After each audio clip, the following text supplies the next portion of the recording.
What exactly is in the 28-point plan to end the war in Ukraine? Kyiv would give up its dream of joining NATO, and frozen Russian assets would be used in the reconstruction of Ukraine. Here's what you need to know and what you may have missed. First of all, on territory, take a look at this map behind me. It's a Russian map, which is why Crimea over here is coloured as Russian territory. And under this peace plan, it would be considered as such, Russian territory. The same goes for the Donbass over here. Now, Russian forces don't occupy all of it yet, but Ukraine would have to give it up. And in the other two key regions of Kherson and Zaporizhia, things would stay as they are. Russia would get to keep what it has, but any other territory it occupies elsewhere in other regions, it would give that up in exchange, essentially, for what it doesn't occupy in the Donbass. On military and security issues, Ukraine's armed forces would be significantly reduced and capped at 600,000 personnel. Kyiv would be given security guarantees, but only verbal ones from the US. There'd be no NATO boots on the ground.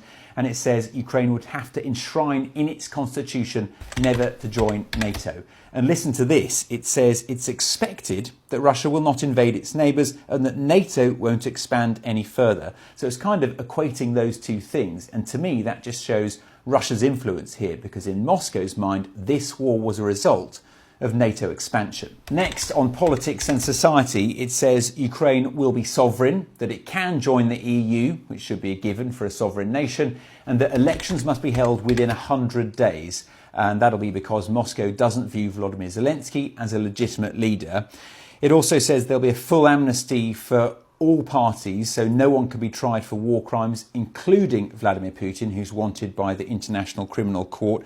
And some interesting stuff on tolerance and education. Listen to this. It says Ukraine must adopt EU rules on religious tolerance and the protection of linguistic minorities. Now, that's a reference to another one of the Kremlin's pretext for its invasion, that members of the Russian Orthodox Church in the Donbass and Russian speakers in eastern Ukraine were being persecuted by Kyiv. And the same goes for this. All Nazi ideology must be rejected. Moscow claims it invaded to denazify Ukraine. Now, on economic issues, it says Russia will be reintegrated into the global economy.